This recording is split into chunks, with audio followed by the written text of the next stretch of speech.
बंगाल की खाड़ी में उठे चक्रवाती तूफान दाना की बात करते हैं। कल रात को इसका लैंडफॉल हुआ असर देखा गया है ओडिशा और बंगाल के कई जिलों में। अनुमान के मुताबिक तूफान के लैंडफॉल के दौरान तेज हवाएं चली, जोरदार बारिश हुई, जिसके चलते जगह जगह काफी नुकसान भी हुआ है। मगर राहत की बात यह है कि अभी तक किसी बड़े नुकसान की खबर सामने नहीं आई है, लेकिन तेज बारिश और तूफान को देखते हुए लोगों से अभी भी घर में रहने की अपील की गई है।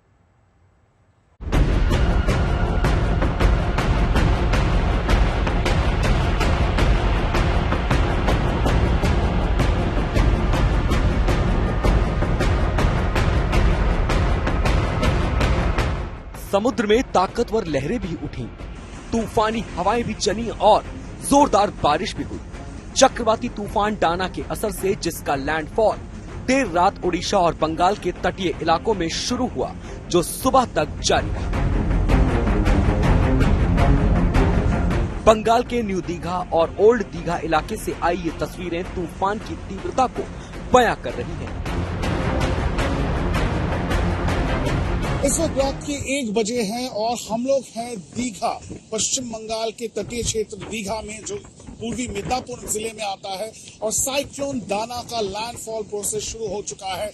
आईएमडी के अनुसार रात 11:30 बजे से ये प्रोसेस शुरू हुआ है और उड़ीसा तट से 50 किलोमीटर दूर साइक्लोन दाना उपस्थित है और वो लैंडफॉल प्रोसेस जो है वो शुरू हो चुकी है। उसके साथ साथ आप देख सकते हैं किस तरह का जो सी कंडीशन है इस वक्त। साथ साथ तेज हवाएं 100 से 110 किलोमीटर की रफ्तार से इस वक्त हवाएं चल रही है और उसके साथ साथ गस्टिंग विंड जो है वो 120 किलोमीटर प्रति घंटे की रफ्तार से चल सकती है और इसी को लेकर इतनी आशंका है। और साथ साथ तेज बारिश।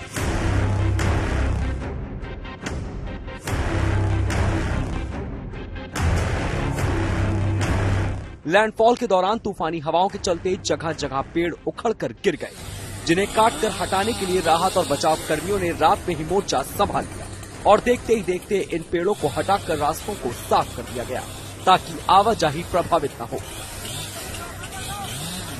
मौसम विभाग की ओर से इस नुकसान की आशंका पहले से ही जताई गई थी, लिहाजा इस हालात से निपटने की तैयारी वक्त रहते कर ली गई थी,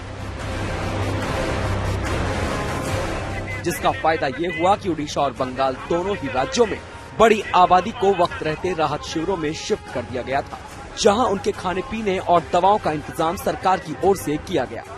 उड़ीसा में 3.5 लाख से ज्यादा लोगों को सुरक्षित जगह पे ले जाया गया है।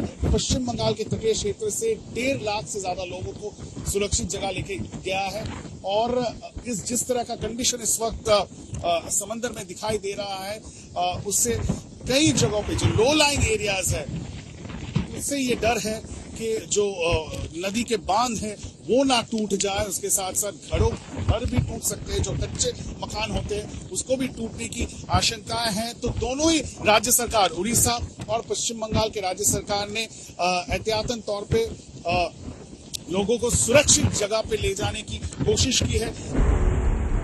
तूफान से निपटने में जुटी राहत और बचाव एजेंसियां ही नहीं, बल्कि दोनों ही राज्यों के मुख्यमंत्री भी पूरी रात कंट्रोल रूम में डटे रहे, जहां से उन्होंने तूफान के चलते होने वाली हर गतिविधि पर नजर रखी।